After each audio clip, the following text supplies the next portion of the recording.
বিএনপির ভারপ্রাপ্ত চেয়ারম্যান জনাব তারেক রহমান আপনাকে আমাদের অনুষ্ঠানে স্বাগত জানাই। আপনি আমাদের শুভেচ্ছা এবং কৃতজ্ঞতা জানাবেন। ডক্টর মোহাম্মদ ইউনূস আপনাকে আমাদের অনুষ্ঠানে স্বাগত জানাই। আসলে দেশে যে একটা বড় রকমের ঘটনা ঘটতে যাচ্ছে সেটা তো আমরা সবাই সমর্থন করেছি। তিনি বলেই চললেন। এখন একজনে বলতে থাকলে তো আমার করার কিছু তো নাই।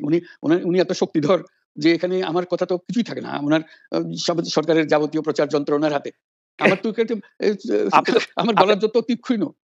আপনি তো কথা বলেন না, বললে তো নিশ্চয়ই আপনার সাথেও না। একটি প্রশ্ন আসছে যে পদ্মা সেতুর যখন উদ্বোধন করা হবে তখন কি আপনাকে নিমন্ত্রণ জানানো হয়েছিল? মানে রাষ্ট্রের পক্ষ থেকে এরকম বলা হয়েছিল যে আপনাকে নিমন্ত্রণ জানানো হবে, বা আপনি মনে আছে কিনা? মনে পড়ে না এরকম করছে।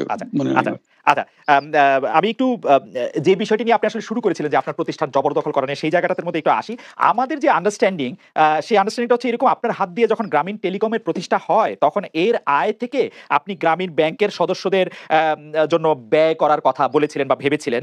আপনি গ্রামীণ ব্যাংক থেকে চলে আসার সময় বা ওই আগে পরে আমরা দেখেছি যে সেই আর্টিকেল অফ অ্যাসোসিয়েশনটা আসলে ওই একই রকম নয়, বদলানো হয়েছে। তো গ্রামীণ ব্যাংকের বা গ্রামীণ টেলিকমের এই বেনিফিশিয়ারি থেকে গ্রামীণ ব্যাংকের সদস্যদের আসলে বাদ কেন দেওয়া হয়েছে? মানে এটার পিছনে কারণ কি? এখন গ্রামীণ টেলিকমের যে লভ্যাংশ তা কিছু সহায়তা দেবে এটা অর্জনের কাছ থেকে। এটা তাদের নিজস্ব সিদ্ধান্ত, এটা কারো চাপারও সিদ্ধান্ত না। সেই সিদ্ধান্ত অনুসারে সেই সমস্ত যে পরিমাণ টাকা তারা বলেছিল দেবে, এখন দিয়ে যাচ্ছে। এই পর্যন্ত 500 কোটি টাকার উপরে দেওয়া হয়েছে সহায়তা থেকে। কাজে ওইটা যে আমরা বা গ্রামীণ টেলিকম এটা থেকে পৃথক হয়ে গেছে, তার যে কথা দিয়েছিল, এটা একটা কথা দিয়েছিল, এটা পূরণ করছে না। এটা আইনিগত কোনো যে আইনি বাধ্য হতে আপনি দিতে বাধ্য হবেন এরকম কিছু ছিল না। কাজে এই ধরনের বিষয়টা এই টেলিকমের বিষয়ে বলা। গ্রামীণ ব্যাংকের আপনি যখন মানে গ্রামীণ টেলিকমটা আপনি প্রতিষ্ঠা করেন, সেই সময়ে গ্রামীণ টেলিকমের সাথে গ্রামীণ ব্যাংকের সম্পর্কের যে বিধিমালা, সেই বিধি কি আপনি যখন চলে এসেছেন গ্রামীণ ব্যাংক থেকে সেটি পরিবর্তন করা হয়েছিল? তো সেই পরিবর্তনটি মানে পরিবর্তনটির জায়গাটা যদি আমাদের একটু পরিষ্কার করতেন।